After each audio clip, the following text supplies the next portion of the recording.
Good morning. It's good to be back. I've missed you all. Yes. My sermon this morning is called Finding the Way to My Free Will. Philosophers have gotten the issue of free will wrong because they keep asking the wrong question. My ability to choose is not a metaphysical matter. We are long past determinism, and we're well rid of pure freedom that seduced philosophers, especially from Descartes to Sartre. No, the real world question is psychological. How free am I? How? Because in our quantum statistical world, we have degrees of freedom. Because Sartre was right about this, it is the real existing embodied me that asks the question. Or as I would prefer to put it, following Nietzsche, I would say that life poses the question to me. How free am I?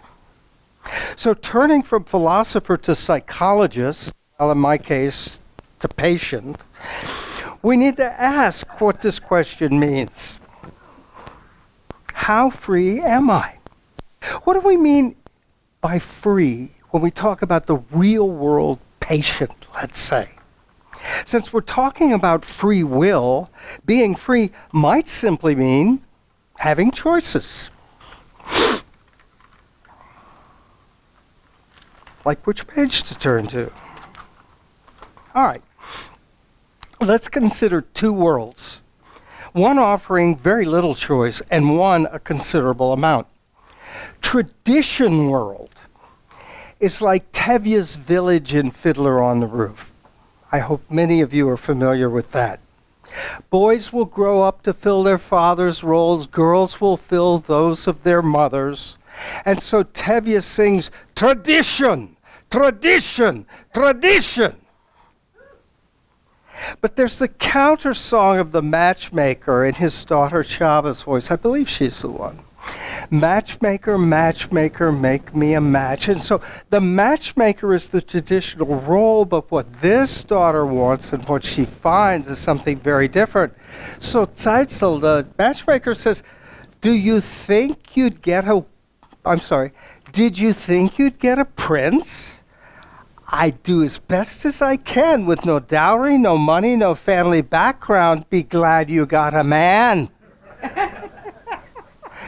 And that sets up the conflict. It sets up the plot. It sets up the musical and the movie and the proceeds that follow thereafter. But what it is this contrast between hanging on to tradition and the real feeling of what a freedom beyond that tradition might mean to a real existing person, or at least a fictional existing person. So that conflict is very much a part of their world. What I want you to do next, I'm going to ask you to do some imagining this morning. I hope it won't hurt your brain too much, but imagine an immigrant from such a village arriving in Freedom Land. Imagine a babushka matron coming to the cereal aisle at Winn-Dixie or Publix. Choices. What choices, right? What freedom. Now try very hard. It's real difficult, but try very hard to imagine a whole society that's like that. Whole society like that cereal aisle that's just full of choices in every respect. Let that sink in a moment while you're thinking about that. A society as full of choices as the supermarket cereal aisle. Now imagine, since we're only imagining, that there's a whole continuum of societies from tradition to Freedom Land and beyond. Tradition world to Freedom Land and even beyond that. And so I ask you the question, given that we can imagine such a continuum, suppose you could control the volume of how much choice you want in the society you're living in as easily as you could turn up or down the volume on a radio. How much choice? Do you want to turn it down towards tradition land? Do you want to turn it up towards freedom? Or what would you do with that? How far up would you turn the dial on your available choices? Would you turn it up or consider where we live and how much choices in our world? Would you turn up the volume on the amount of choices we have, or would you turn it down? Interesting questions, I think. To me, this thought experiment shows that having more choices does not mean we are more free. The cereal aisle, to me, is a reductio ad absurdum. Do you want the sugar-frosted carbo bomb Twinkie cereal flakes, or do you want the quasi-sweet, reduced fat, extra whatever flavored something or other? I would even argue that there's a sense in which the more choices that we have that are beyond what we can handle, the less free we are. So consider that our world not only offers but demands choices, too many choices at too young an age. It was hard for me to navigate the passage from childhood to adult, sometimes kicking and screaming. How much harder for the teens that I set up a haunted house with at my home church at Buckwood Bridge last night? How much harder for those grown up with drills and the threat of really being killed at school? Pushed from one drama to the next by Twitter algorithms, or bullied relentlessly from a world portal that they just can't put down. When I imagine myself under those pressures, especially imagine facing that life at an age when I was immeasurably more innocent, how would it feel to be in that life?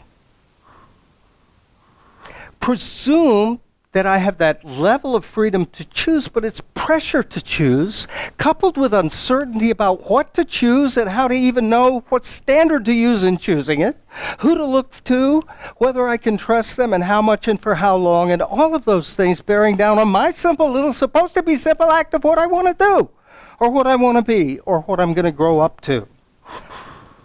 So when I think of those things and what it would be to be that self, I imagine that I would feel a pressure, an uncertainty. I would feel an anxiety, not only in my world, but in myself, in my body, maybe especially in my body at that puberty age. It seems a small jump from there to out-and-out trauma, however you define it, however you mark it, and whatever treatment protocol you might think it calls for. In fact, I would say that it isn't a transition at all. I would say that ours seems to be a world that traumatizes its children. Gabor Mate makes the case compellingly in his book of a couple of years ago, The Myth of the Normal. Our physical health, our mental health, our social health, our spiritual health, all undermined, even relentlessly, as our damaged pasts spawn damaged futures on an ever more damaged planet within our damaged social networks. But let me speak only of me. I don't really want to bring you down this morning. You may live in a nicer world than that. But for this long struggling adult, what I'm speaking to when I speak in the words of my title, of finding my free will, is having encountered the unfreedom that ran deeper in me than I had any idea before. I was privileged to have lots of choices. Being able to do what I choose is a different matter, though.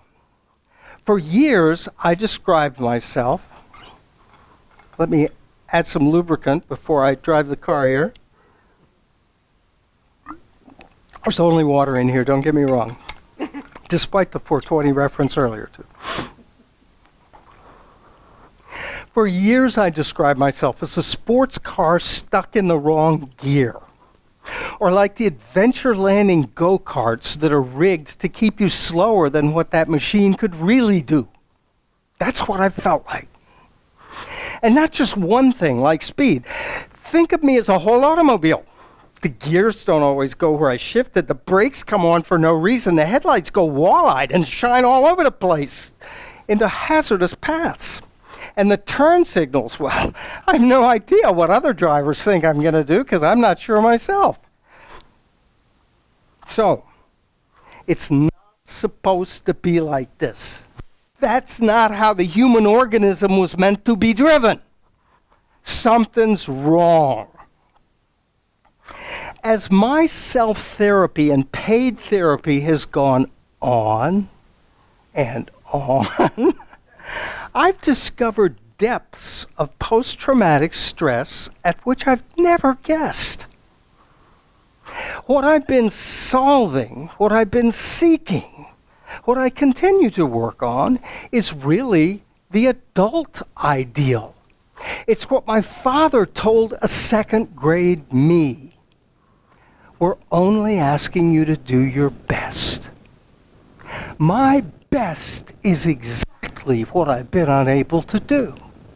And my discovering into myself has shown me, increasingly, that my best is exactly the part of me that is traumatized the most and kept hidden from a world it supposes entirely hostile. I was a very poor candidate to be a junior colleague. So others will have it much worse than I have had it. Mary Gautier's wonderful song, Mercy Now, has a second verse that goes, my brother could use a little mercy now. He's a stranger to freedom. He's shackled by his fear and his doubts. The pain that he lives in is almost more than living will allow. I love my brother, and he could use some mercy now. That just really moves me, because it's not just, oh, he's not free. It's not even just the shackles. What gets me, I think what pulls that in for me, is that he lives in that pain. That is, it's like those are the bars that he sees through. That's his world is confined to that. And so I ask you, because this could be any number of things, it wouldn't have to be that pain, it wouldn't have to be that fear and that doubt. It could be anger, it could be resentment, it could be guilt.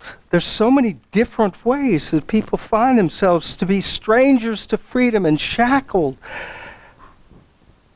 Do you know someone who's consumed by something in their past life? It's usually the past, that they live in that. Someone so consumed by it that they can't see beyond it, that every day that's what they wake up to. Many of us do know people like that.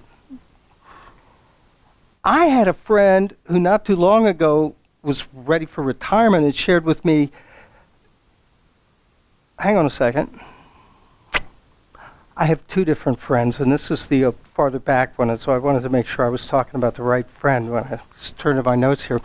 I had a friend not too long ago who shared family dramas and future fears as he spoke in his anxious present. He knew everything I might tell him. He knew fact from myth. He even knew what he should be able to do to move on from there. My best response, which was aimed, I'm sure, more at me than at him, was this. All you need to do is break the spell. When you're stuck like that, when you know everything but can't do it, it's as if you're under a witch's or a wizard's or some other kind of spell. It's like you're in a bad Disney movie and you can't get out of it, or you can't find the right person to let you out of it. And so most of us have had something like that, or we've known people who've had a little bit of something like that. But this was what interested me, that whatever unconscious forces were there in my friend, whatever unconscious forces are there in me, whatever breakage there might be in my life or my cells or whatever else, while that unfreedom feels bigger than me, at least bigger than my conscious ego, there's still the sense that if one could break through that, there's a miracle to be had. And this is why I think the level I'm trying to get at of what I'm calling free will not only goes beyond philosophy to like the realities of our psychological lives, it goes to a spiritual dimension as well. Consider the new religious convert who's a convert through a religious experience of this kind. I was blind, but now I see. The before and after of that life might be from one who is condemned to one who is freed as easily as it could be from blind to seeing. Set aside for a moment the what of that person's newfound faith. Bracket off the God or the gods or the whatevers and look straight at that experience. It is spiritual. Their spirit is freed. Not just some cognitive realm of making choices on a kind of menu of life options. Their spirit is freed. That whole mind, body, involved, volitional being in the world. That's what's freed. Now, some therapists have tapped that spiritual spell breaker in different ways. I was very interested in Milton Erickson's therapy and his use of hypnosis, as it were, to reach into unconscious healing resources and almost directly, like, no, you don't need to know what happened. No, you don't have to work through anything. You're fixed. Sounded good to me. Or Joe Dispenza, who uses meditation techniques to refocus our awareness from the broken state of mind toward mind-body wholeness. And I recently saw a film that had gathered some evidence from that. What Joe Dispenza's team did was they partnered with some scientists and researchers at one of the University of California campuses so that they set up a pretty well-controlled experiment with people who'd come from all over the place for this intensive week-long meditation at a resort. And so among other things, among scans and questionnaires and other things, they drew blood when people were first there and at the end of the week. And for a control group, they used the willing spouses of the people that were there, but not in the meditation, but getting the same food, the same relaxations in other ways, right? Pretty good control group. Wow, what they found was not only that the outcomes downstream in health and infections and other things were considerably better for the meditators than for the control group. They had the stored blood, and they took blood samples that had been drawn at the end of that week of meditation and put different infectious pathogens in that blood and then in the blood of the control group. And they found not only statistically significant, but overwhelming differences from the blood that had been drawn from people after a week of meditation. I mention that because, to me, that moves toward a strongly or more strongly scientific way of perceiving what I've always believed in is the unity of mind and body and the impact that focus of awareness can have in our lives. So now I come to my other friend. We might begin from our unease or dis-ease, as I have done. Last week, a good friend who's about to retire confessed to me, Mark, I can't take any more of this. Have you known that feeling? And then imagine that feeling that what you can't take any more of is not, this person or that, but it's your career. I can't take any more of this. Or it could be some other deeply important central element of your life. So we might begin from that unease or dis-ease, but we also might look toward what we want to be, as I did when I wanted to look to what it would mean to be able to do my best. One of the cultural icons of our best is Abraham Maslow's hierarchy of needs. The psychologist Abraham Maslow suggested that there's certain needs that have to be met to survive, and then needs that have to be met but that it's a hierarchy, and you build on each needs until you're getting up towards the summit. So a top cognition is the aesthetic, and then the self-actualizing, and ultimately what he called transcendence. All right. As you use, we might need to debate the transcendence thing, but who doesn't want to be self-actualizing in Maslow's sense of the word? Who wouldn't want that? Now, check out how Maslow came to appreciate what self-actualizing can mean. Jack may know the answer to this. Some of the others may as well. Do you know what different kind of cultural experience Maslow had that led him to crystallize those insights? He lived for a significant time among the Blackfoot. And he realized that how they live is how life was meant to be lived. And his self-actualization, top of the pyramid stuff, was his attempt to explain and describe how they already lived, and lived for a long, long time before us. So I find it really interesting that what within this humanistic psychology, even tending toward transpersonal psychology, is the model of what I want to be, was inspired by a very, very traditional society living in very different ways with their nature and with the nature to which we all belong. So